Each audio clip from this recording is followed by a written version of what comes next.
പുത്തനത്താണി പമ്പിൽ CNG അടിക്കാനുള്ള തിരക്കാണ് ഈ കാണുന്നത്. ഇങ്ങനെ തിരക്കുണ്ടാവാനൊരു കാരണമുണ്ട്. ഇതുവരെ പമ്പിൽ CNG ഉണ്ടായിരുന്നില്ല. CNG വന്നപ്പോൾ ലോകത്തുള്ള എല്ലാ വണ്ടിയും കൂടിയും ഇങ്ങോട്ട് വന്നതാണ്. ഞാനൊക്കെ 11 കിലോമീറ്റർ അപ്പുറത്തു നിന്നാണ് CNG അടിക്കാൻ ഈ പുത്തനത്താണിക്ക് ഇങ്ങോട്ട് വരുന്നത്. അങ്ങനെ ഒരുപാട് വണ്ടിക്കാർ ഈ പമ്പിനെ ആശ്രയിക്കുന്നുണ്ട്. ഇത്രയും വണ്ടികൾ ഇവർ ആശ്രയിക്കുന്നുണ്ടെങ്കിലും ഇവര് ഇപ്പോഴും പല സമയങ്ങളിലും ഇതേ അവസ്ഥ തന്നെയാണ്. CNG സ്റ്റോക്ക് ഉണ്ടാവും. പമ്പേരോട് ഇതിനെ പറ്റി ചോദിച്ചു കഴിഞ്ഞാൽ CNG കൊണ്ടുവരാനുള്ള വണ്ടി ഒന്നുള്ളൂ, രണ്ടുള്ളൂ. അപ്പൊ നിങ്ങൾക്ക് തോന്നും പിന്നെ എന്തിനാണ് ഈ CNG വണ്ടി നിങ്ങൾ എടുക്കാൻ നിൽക്കുന്നത്. പക്ഷെ അതിനും കാരണം 2 കൊല്ലം മുമ്പേ CNGക്ക് 60 ഉറുപ്പിക, ആപ്പ് ഓട്ടോറിക്ഷക്ക് 28 കിലോമീറ്റർ മൈലേജ് കിട്ടുമ്പോൾ CNGക്ക് 38 കിലോമീറ്റർ മൈലേജാണ് കിട്ടുന്നത്. അതിന്റെ പുറമെ CNGക്ക് ആണെങ്കിൽ വില കുറവ്. എങ്ങനെ കാൽക്കുലേറ്റർ കണക്ക് കൂട്ടിയാലും ലാഭം തന്നെ, നഷ്ടമില്ല. പക്ഷെ ഇപ്പൊ CNGക്ക് 90 ഉറുപ്പിയാണ്, ഡീസലിന് 96. വലിയ മാറ്റമില്ല. ഇപ്പൊ കാൽക്കുലേറ്ററിൽ ഇപ്പൊ ഞാൻ എങ്ങനെ കൂട്ടിയാലും വലിയ ലാഭമൊന്നുമില്ല. CNG ആണെങ്കിലും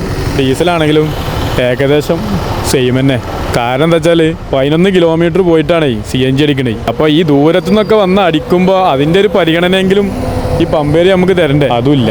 പമ്പിൽ വന്നാലാണെങ്കിൽ ഇതാണ് അവസ്ഥ. ചില സമയത്തൊക്കെ പമ്പിൽ വെറുതെ അങ്ങനെ പോയിരിക്കല. CNG വന്നിട്ടുണ്ടാവില്ല, ഇപ്പൊ വരും എന്ന് പറഞ്ഞിട്ട് അങ്ങനെ ഇരിക്കും. പൈസ ഇല്ലാത്തവൻ ഇറച്ചിക്ക് വന്ന അവസ്ഥ. ഡീസലും പെട്രോളൊക്കെ കിട്ടുന്ന പോലെ CNGയും എല്ലാ പമ്പിലും കിട്ടി തുടങ്ങി കഴിഞ്ഞാൽ ഈ പ്രശ്നങ്ങളൊക്കെ ഇവിടെ പരിഹരിക്കാം. അപ്പോഴുള്ള പ്രശ്നം എന്താ വെച്ചാൽ CNGന്റെ വിലയാണ്. എൻ്റെ ഒരു പേടി എന്താ വെച്ചാൽ ഡീസലിന് ഇനി ഓവർടേക്ക് ചെയ്ത് പോവാതിരുന്നാൽ മതി. ഇതേപോലത്തെ അനുഭവം നിങ്ങൾക്ക് ഉണ്ടായിക്കണോന്നുള്ളതൊന്ന് കമന്റ് ചെയ്യട്ടെ. ഏതായാലും CNG വണ്ടിയാണോ ഡീസൽ വണ്ടിയാണോ എടുക്കുന്നത് നല്ലത് എന്നുള്ളതും കമന്റ് ബോക്സിൽ അറിയിക്കും നിങ്ങൾ.